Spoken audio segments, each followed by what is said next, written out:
What's going on, everyone? Today is November 21st, 2023. Welcome to episode 6 of the Invested in Hockey podcast. My name is Anthony Santini. I'm joined here with Eric Wilson. and we are going to be discussing the past week of hockey and the NHL, everything that's been surrounded, and another great week of hockey to accompany what's been a great 5 weeks of the start of this podcast. I'd like to start off to thank everyone for all the views and listenings. To start off, we're pretty excited with how we've been doing, and we've been having a great time. We've recently joined Apple Podcasts and Spotify. So along with YouTube, we're now on 3 platforms and hoping to really get our podcast out there a little bit, but all around just enjoying the experience so far. Yeah, it's been a great experience. We've been enjoying it. I think our goal is to have some more people on the podcast. You're going to see some calls today in from some of our viewers and friends. And yeah, we're just going to try and grow it. So I'll let you go from there, Anthony. Yeah, no, it's definitely exciting. It's been an exciting couple of weeks in the NHL, and I don't know, a pretty chill week last week. I mean, I know we had a lot of hockey to watch, but we watched a lot of football too, which was fun. Pretty good game last night, Chiefs and Eagles, but mindset is definitely on hockey, and yeah, a couple good teams this year that are playing well. We saw a couple great games. Vancouver picked up another win yesterday with Prince Harry in attendance, which was pretty interesting to see a couple fans. Like, I know in the NFL they had Taylor Swift, who was at the games, and how exciting that was, dating Travis Kelce. She hasn't been there in a couple games, but it just goes to show how, the power of social media and how exciting a game could be with all these fans that come to watch. Yeah, honestly, that makes me bring up one of the unfortunate things I saw the other day was an NFL video of Tyreek Hill going undercover in the U.S. And for anyone who doesn't know, he's on the Miami Dolphins. He's a wide receiver, and he asked someone to basically let him know who these players were. And he showed a photo of McDavid, and the guy didn't know who McDavid was. And I was like, wow, Really? obviously, like, it sucks to see that, but it happens whether you're the best player in the NHL or not. So. Yeah, that's so weird. I guess 'cause it's such a popular sport in Canada. I'm sure if the rules were reversed, I mean, it's weird, right? Because there's more American teams than Canadian teams, so you would think, but there's already so many big market sports in North America that obviously the interest has definitely been on the NFL and some of the other major sports like MLB and the NBA for sure. But yeah, to just kind of hop back on track with what's been an exciting week, we're going to look at some of the teams and how well they've been performing, kind of taking a glance. And one of the teams and topics that I really wanted to talk about, I've been thinking about all week, is just teams that are finding themselves in a weird spot. You know what I mean? Like, Oh yeah. even though Oh, it yeah. could be good, it could be bad. And one of the first standouts to me is the Philadelphia Flyers right now, who are second in the Metro with a record of 10-7-1. Yeah, so I mean, easiest thing to say is they just played the Jackets the other night. It makes me think of Torts. He's coached both those teams now. It was one of those games where, like, I wasn't there watching it, but you kind of knew one of those teams was going to get like a bit of a scrappy win, and it was a 5-2 game where the Flyers looked great. I think that game Patrick Laine was scratched for the Jackets, which interesting decision there. Was But that the game?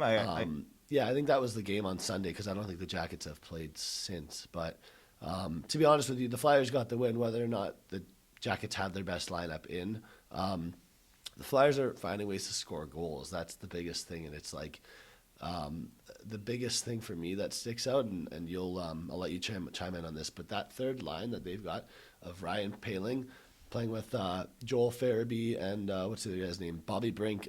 It's pretty sick to see a line like that you would probably never have been able to expect together, right? So Poehling came from the Montreal Canadiens, I think, last year, maybe in the off season. Mm-hmm. Bobby Brink obviously came from that original trade we were talking about. Yeah. So Brink was that draft pick was not originally Philly's.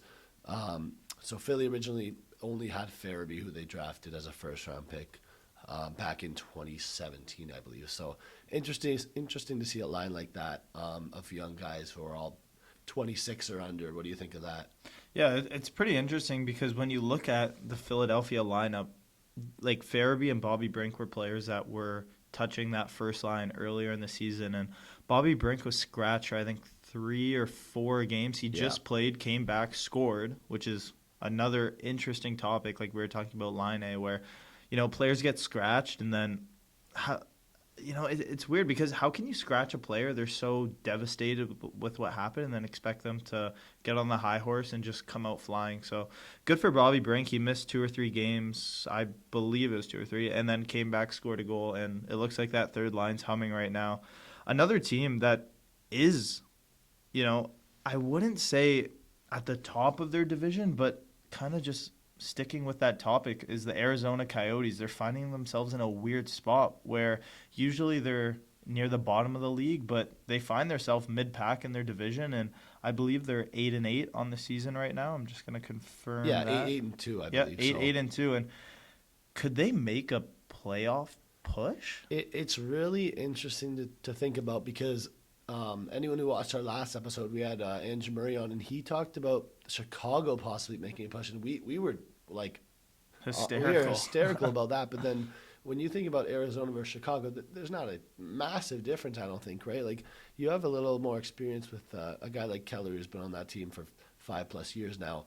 Obviously in Chicago, you don't really have any veterans who have been there for a while, but I just think that division is not looking good, and it's a reason why the Coyotes almost like look decent in it, right? Like we talked about last week how you have the Stars, Avs, and Jets, and then it seems like there's a big drop off, but I don't know if there is a big drop off between a team like the Jets and the Coyotes right now, right? Like there's so many question marks with a team like the Jets, let's call it, but sticking with the Yotes, I don't know what you think about that. Yeah, I don't know. The Coyotes are such an interesting team. It looks like, and I remember, I just wanted to double check because I remember we were talking about it last week, but the Arizona Coyotes have one of the best power play percentages in the league. Like, they're up there right behind a team like Toronto, Tampa Bay, and Vancouver, which, as a top 6 power play in the league, like, you got to expect that your team's going to do pretty well. Obviously, 8-8 isn't ideal for a team like when we talk about Toronto, Tampa, or Vancouver. Being 8-8 would be a pretty interesting spot for them, but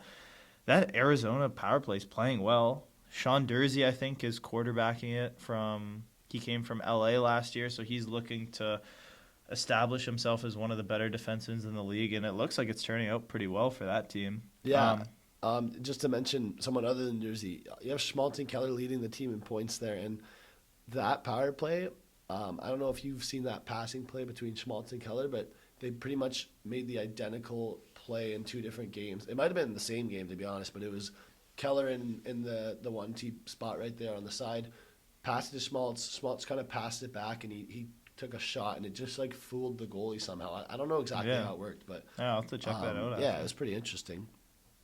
Yeah, it's definitely interesting to see and cool. I mean, at the same time, to see a team like Arizona doing well because we've grown so accustomed to them just, in the hunt for the lottery and just kind of going after that first, second, third overall pick. But this is what happens after 5 years of quote-unquote tanking. Those young guys are really going to start establishing that self, and we're starting to see that now with, like you said, Keller, players like Michelli, Logan Cooley, who's a rookie now, playing pretty good too on that third line. And yeah, it's good to see young teams do well and some of their young players grow, but a team that doesn't look too good right now, and I was a little optimistic with them, especially having a goalie that was the favorite for the Vezina coming into the season. But the New York Islanders, who stinking up the joint, not looking good, and just about in the bottom of the division, just slightly ahead of the Columbus Blue Jackets. Yeah, so I honestly, I'm very worried. I'm worried for what Sorokin's going to have to offer in a few years if something like this keeps up. I don't know what the problem is, but like, do you need more out of your top guys, or do you just need more of your entire team? Like, can we look at a guy like Matt Barzal and be disappointed? Like, what do you think here? I mean, we usually, looking back from the past 2 years, you could say Barzal's been a little bit of a disappointment, just considering how hyped up and the massive I mean, not massive, but pretty big anticipation, right? Like, he was a pretty good prospect, especially for their crop. Yeah. But Barzal's having a pretty good year.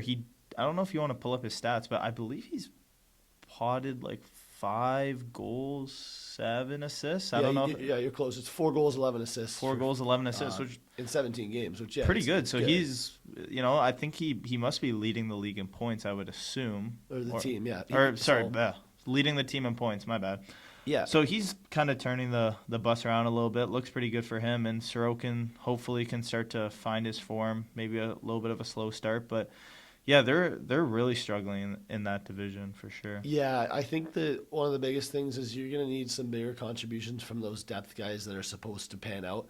Oliver Wahlstrom, that again we know he's a first round pick, and I think he has 1 goal, 1 assist in called 11 games, I believe. So something like that. A lot of these guys are negative plus minuses on the season, which again I know that's not a stat we can really say much about. But the one positive for that team is Noah Dobson, who's been pretty great. He's been stellar. He's stellar. People aren't talking about him enough. Like, he's right up there, at least for me personally. When you're talking about Quinn Hughes, Cale Makar, some of these players that are having breakout, you could say breakout season. I mean, Cale Makar, something like this is something to be expected, but Noah Dobson's having a breakout season. No one's talking about it. Like, he's playing phenomenal. And, you know, to shift gears to kind of other players that are having breakout seasons, I want to ask you, Eric. I'm going to name some of these players, and I want you to think, what are some things about how these players are playing so far this season? What's something they all have in common? Are you ready? Yeah, I'm ready for sure. All right. For sure. William Nylander, Quinton Byfield, Jeremy Swayman, and Elias Pettersson.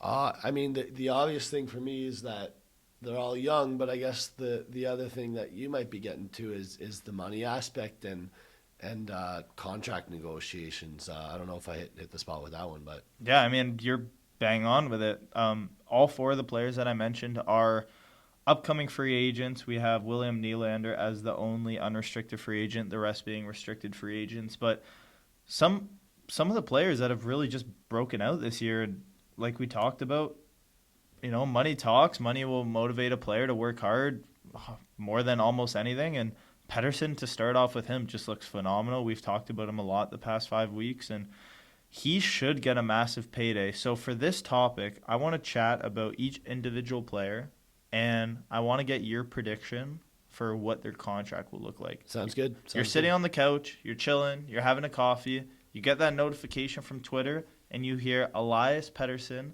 has signed a contract with the Vancouver Canucks.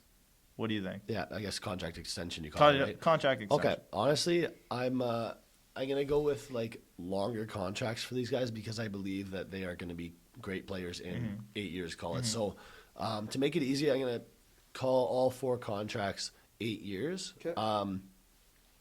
For Elias Pettersson here, I'm gonna go 11 by 8, so $11 million times 8. Call it $88 million altogether. Don't think he deserves more than 11, but I also know the cap might hit 90 mil soon.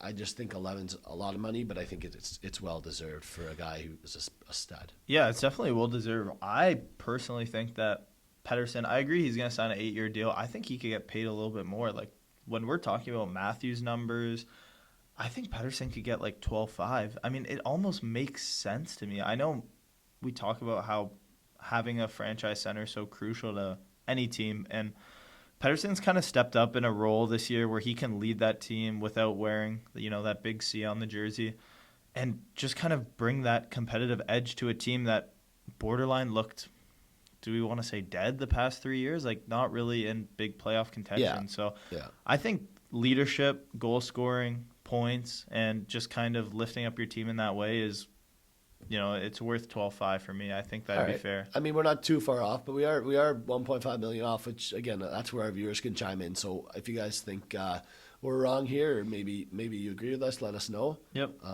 Who's up next? Yeah, so next up we got Jeremy Swayman, who Bruins have a little bit of a tandem right now. A couple question marks with how long can they keep Allmark for? How long can this work? Will they let Swayman go? I can't really see it happening. It's working so well that why change anything? But when you look 5 years down the road, you kind of have to say which goalie is going to be our starter. Which guy are we going to build this franchise around? Because we see so many teams do that. Yeah, I'm going to keep it, I want to say simple here. I'm a Bruins fan. I know you're too. There could be bias when I say this, but I think Jeremy Swayman deserves $8 million. And I think that an 8x8 would be pretty damn fair. I can see him taking call it 7.5, but I think that when you look at Allmark's future, call it 3-4 years down the road, you don't know what the deal is. And to believe in your goaltender, I think, is almost like a stepping stone for your team. It's almost like, okay, if we sign Allmark to a $6 million deal, what's the team thinking, right? Like you're still gonna go into next year and be like, okay, who's the 1A, who's the 1B, but if you sign him to an 8x8, it's gonna give him that continued confidence. He's gonna play more games, which he's already doing this year. Yeah, what do you think of that? Yeah, I honestly don't agree with that at all. I'll straight up say that. I think you have to sign him to an 8-year deal.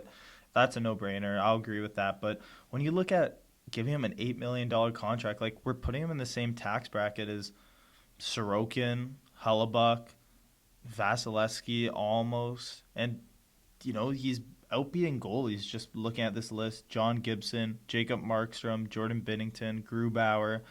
We got Merzlik in here who makes a pretty penny, but I don't know if you could pay him $8 million. I don't know if he's really proved enough. I feel like obviously obviously Swayman complements Allmark very well, but I just can't see a team that has developed a scenario. How do I word this? A team that's developed where players can buy in knowing that they're not going to take the most money. I can't see Swayman taking an $8 million contract. I can understand what you're saying. I 100% would say that like Ilya Sorokin is more valuable to his team, for example, and he just signed an 8x8.1 or something. So he's making 8 years by 8.25. Yeah. So the reason I'm saying 8 though is because you are putting them in the position that they're going to make the playoffs as a team that was not expected to, and as a team that was counted out continuously after that first round loss to Florida, and pretty much just a team that, again, people are hating on because of the big offseason losses. People were giving them a D for their offseason grades. At the end of the day, if Swayman plays 30-plus games this year and wins 20 or more of them, I think you have to do it to believe in your goaltender. Yeah. Right? It all starts with the goaltender. But yeah, that's a fair take, definitely. Next up, we have Quinton Byfield, who, just to say, is not playing center, so that could impact his contract a little bit, who's on the left wing on that first line, not playing the power play for the LA Kings, who is having a breakout season, but last year it almost looked like he was in that conversation with Lafreniere where could he be a bust, and he's up for a big payday this offseason. What do you think he gets? You know what? First off, I just want to say I think although he's breaking out, there's so much more to work on when it comes to his overall game, and even just that presence on the ice. Whether it's he does get his fair share of penalties, but I think like he has a lot to work on. At this point, as we talk today, I wouldn't be giving him any more than a $5.5 million deal. Really? And like I say that in the fact that I'm looking at like the Lafreniere contract, right? And like I think he got what, $3 million? Laffy got like a 2 by 3.75, I believe. Yeah, so like I just think Laffy got a 2-year 2.32. Okay, so call it that. Even if you're doubling Laffy's contract and calling it like 6, even like a 2.5, like times 2. Even if you're looking at 5, I think 5.5 is a lot of money. I think there's a lot of good players in the league who are making 5.5 who aren't first line players. And I'm not gonna say like he's not a first line player, but he hasn't done enough to prove that he's like a first line guy. And another big thing is like you have those up and coming guys like Alex Turcotte in a few years. I that's my take is I think 5.5, like I said. Yeah, I agree that, maybe he shouldn't. I feel like, I don't know, obviously we're not in the contract rooms, but when you look at a player like that who was drafted very high and is playing well this year, it makes me question, are they expecting like a contract like near the $9 million range? Like we just saw Owen Power, who's a defenseman, just signed a long-term deal, and he makes, 8.25? And Owen Power has been pretty good this year and last year, but that first year he struggled a little bit. I know he kind of was late to the party. He played the last 5 games of the season, if I'm correct. But Owen Powers had 2 pretty solid years, and he kind of topped it off with a big contract. And I don't know if Quinton Byfield's looking at a player like that and says, I want that sort of money. I'm playing well this year. I'm playing on the first line. Why do I not deserve more than 8? But Yeah. Honestly, one more thing just to wrap up the Byfield talk. I'm just looking at his career time on ice, which is 13 minutes and 35 seconds per game. And, like, for me, that's a bit of a red flag if you're going to give a guy more than the 5.5. So that's, I guess, my backup to what I'm saying is even this year, averaging 15 minutes a game, if you really want to be a guy who's making, let's call it $8 million, you have to be averaging at least 20 minutes a game. Yeah, that's fair. Like Especially if you're playing that first line, right? The biggest thing I'm sure that's taking away from his minutes is he's not playing that first line power play. But a player is playing that first line power play and is all over the ice and is having a fantastic season and who is in contention for the Hart Trophy, but I feel like he does not get enough love for it. People are really starting to turn around, is William Nylander. And I know you're not a big Willie guy. I've jumped on board the last week. Sue me. But Willie is a great player. It comes down to that. I hate to say it. A year ago, I would cringe at anything I'm saying right now, but William Nylander looks really good, like a star in the league. And I know you have a lot to say about him, but me personally, I don't know if he's going to sign an 8-year deal. I think it's going to reflect something of Matthews' contract. I think Willie's going to get a 4-year deal worth at least $12 million. Wow. I mean, it's nice of you to ask me what I think he's worth first, but I'm totally kidding. But you said that I'm not a big Willie fan. It's more than that. I don't want to use the hate word, but I am a William Nylander hater. I'm going to say it. I genuinely, there's nothing that I like about William Nylander, and it's just like when you bring up William Nylander, the first thing I'll talk about is that he is not there to win. It just comes down to that. And I guess, like, before I go on a rant here, he's not worth more than $10 million. Wow. You don't think so? For you to say wow, like, again, what if we were talking about this 2 months ago? You'd agree with me, right? I'm 2 months ago, yeah. I'm not going to call you out because, again, there's a lot of people who would have agreed with me 2 months ago. But $10 million is a lot of money. I'm not even going to say, like, he deserves a 10 by 8. But, like, $10 million is the max that I'd pay William Nylander. But, yeah.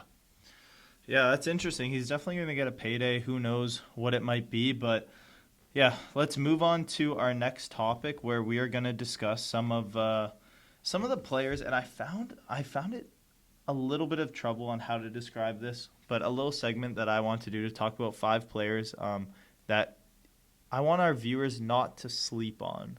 So some of these players are playing in the AHL, in the NHL, in their respective organization.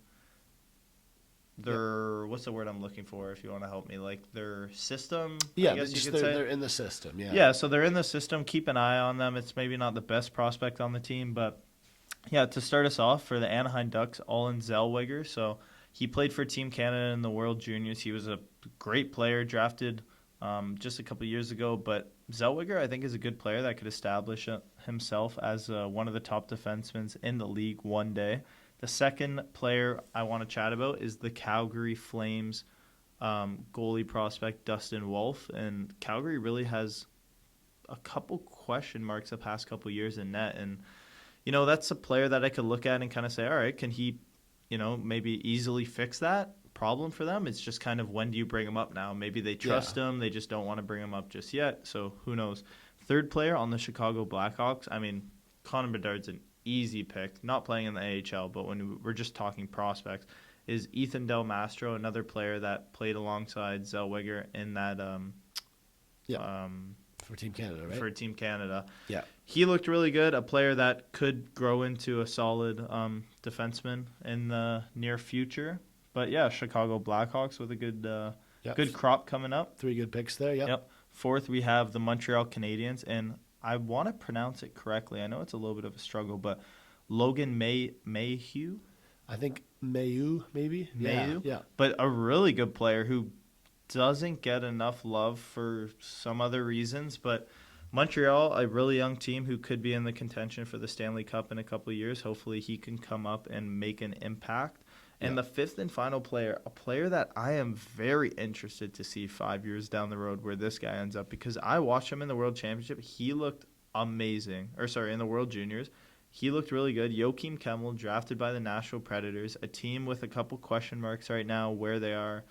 Do they want to tank? Do they want to go for it all? Joakim Kemmel, I think, could be a solid first-line player, like a 40-goal scorer in the league. And I want to look back 5 years from now and kind of say he was in contention for the Norris or for the Rocket. So definitely an interesting player. Yeah, I'm really happy you mentioned a guy like Joakim Kemmel. I would love to watch him in the World Juniors. It brought a lot of competitiveness between Canada, Finland. So many guys coming from those countries. It's great to see. So, yeah. Yeah, a big prospect pool coming up. And to kind of ease into our next caller, we have a caller from Waterloo. His name's Brendan, who's actually talking about prospects, a prospect that is already in the NHL and playing for the Montreal Canadiens. Hey, what's up, boys? This is Brendan from Waterloo. I'm a huge fan. I'm just curious to know what you guys think about Slafkovsky's slow start to his NHL career. He hasn't been doing as good as people thought. Was he rushed into the league? Should he stayed in the AHL? Yeah, thank you. Keep it up. Good call. Good call from Brendan. Appreciate you dialing in. My initial thoughts on Slafkovsky are he has the build, he has the size, he has the shot. There's only a couple things that he's missing, and I think like for him to play in the NHL, I think it's great. I think Montreal does have so much youth coming up, which is why it's hard to be like surrounded by veterans because there aren't many veterans on that team, right? So I think if he was maybe surrounded by other guys, whether that's guys who are Slovakian or guys in the locker room, I think that's what he needs is a little more mentoring, whether that's from his coach. What do you think?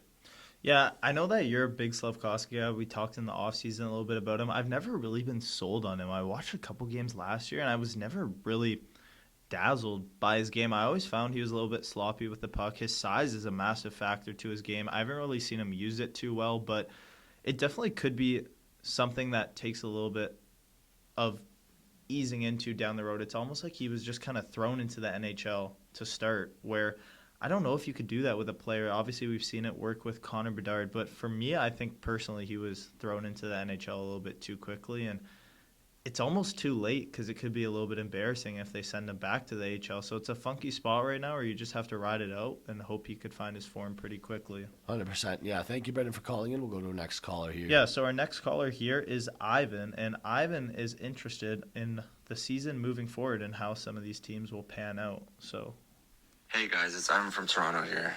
I just had a question for you guys. So I was just wondering, who do you guys think is an overperforming team right now that won't be there once playoffs come? And I was also wondering, who do you guys think is an underperforming team with big playoff aspirations still? For example, I'm a Penguins fan. They're 9-8 right now. They're not playing their best hockey, but I still think that with all the veteran presences that they have, that they can easily still have high hopes. So I was just wondering what kind of teams stand out for you guys. yeah, great question by Ivan. Thank you for the call. So I'll pretty much start us off here. We'll take a look at, I'll give you my pick for, he said underrated, I believe, and overrated. So for me, I think my pick would be the Minnesota Wild. I think they're going to be in contention for the Stanley Cup come end of season. They have a little bit of goalie struggles, but overall they're a good team, and I think they should turn this boat around. The team that I think personally is playing well that won't be in Stanley Cup contention is the Boston Bruins. We talked about it a couple weeks ago, but I don't know if this team can really maintain how well they're playing, especially with players like Krejci and Bergeron missing. That's kind of been a discussion the past 5 months in the offseason, but they've started off well. I don't know if they could sustain it. Okay, good call there. I mean, the Wild goalies are a great topic from you. Gustafsson, Fleury, they should have been a great tandem to start, but early struggles, as you mentioned. To go into my underperforming team here, I think it's the Columbus Blue Jackets. I don't know if they're going to make the playoffs. I think they have some wild card contention, but 4 wins on the year, only 12 points is absolutely nuts. They should be ashamed of themselves. To go into my overperforming team, honestly, the obvious choice is the Philadelphia Flyers. I don't mean to be boring here. They have a lot of young players who I'm not going to hate on them. It's just you're going to get beat by other teams when you have so many young guys. You have Owen Tippett, Tyson Forster playing in the top six. You're genuinely just not experienced enough to beat a team like the Boston Bruins. So Yeah. I disagree with that Boston take, but we'll move on to the next caller. Well, I just want to touch up on quickly about the Philadelphia Flyers. I think obviously they're playing well. I just don't think they're going to be able to sustain how this play with all the young players on their team. I always like to, and I enjoy saying that nothing's scarier than a young team that could work together, especially with a coach like that. Philly looks pretty good, but I agree. I don't know if it's sustainable. But leading us into our third caller is Lucas from Thorold, Ontario. Hey boys, this is Lucas from Thorold. Just got a question about Jason Robertson. Obviously a player that's struggling out of the gates. And they see last night they dropped him down to the third line. What do you think about trying to motivate a player by moving him down, by giving him less playing time? I feel like it's sort of counterintuitive and taking away from people that he has chemistry with. Just wondering on your thoughts on, struggling players in that respect. Keep up the good work. Hopefully to be on soon. Appreciate that, Lucas. You know what? I am not worried at all for Jason Robertson or the Dallas Stars. I think when you have a team that's going to be in the playoffs, very good chance they'll make the playoffs. They got a great goaltender, great defense, especially with Miro Heiskanen in there. They have great offense there, and it's almost just like you got to hope that motivates Jason Robertson. If you're the coach, you can say, listen, your stats might not be there. The team is playing fine. You know what? We want you to be better. We want to bring you back to this first line. You're coming off a win, especially last night. There's no need to be disappointed or in shock. So, yeah, no reason to be disappointed at all. I think it definitely could work when you're talking about chemistry, and especially if Robertson can't really find that chemistry with players that he was playing with last year, it could be a little bit of an issue. But I think it's always a good idea to try new things, and maybe this third line could work. He could make that third line feel like a first line and really add some depth to a team that's already good, especially defensively. You mentioned Heiskanen, and they obviously have Onger in net, who is always a Vezina candidate. But to talk about kind of prospects and where we want to go in the future with the NHL, and a player that's been playing pretty well in the NCAA, Massimo Rizzo. Yeah, so I wanted to mention Massimo Rizzo. I saw a post on TikTok. I can't remember who posted it, but when you talk about seventh-round picks, you don't usually talk about guys who are leading their team in the NCAA despite being drafted 216th overall in 2019. It's pretty nuts to say that, a guy is bringing Denver to be an NCAA Division I favorite. It's pretty cool to see because we don't get to watch many NCAA games in Canada. It doesn't really get covered on TV, but when you hear about this, you're like, okay, you know what? It doesn't matter where you get drafted. He's from BC. If you put your mind to it, you can be good, right? Yeah, so no. Just wanted to mention that NCAA aspect. So Yeah, for sure. Ending off the podcast today, we will look at Eric's predictions, who finally, you had a good week. Last week, it looks like you're turning the boat around. Last week, you were 4 and 6, or 2 weeks ago, you were 4 for 6. And this week, you're 5 for 7. So 5 correct picks, 2 incorrect picks. So looks pretty good. Yep, I'm really happy here. Let's get into these predictions. So here we go. So we're going to start off with Wednesday, the Boston Bruins playing against the Florida Panthers. You know what? I'm going to go with the Boston Bruins here. You thought they're, I don't know, you were hating on it a little today, but Boston Bruins. The Columbus Blue Jackets versus New Jersey Devils. Let's go Columbus all day. Patrick Laine is going to be back, hopefully. Let's go. Sweet. Philadelphia Flyers versus the New York Islanders. Oh, it's a barn burner, eh? I'm going to go with the Isles there. I think Matthew Barzal is a good game.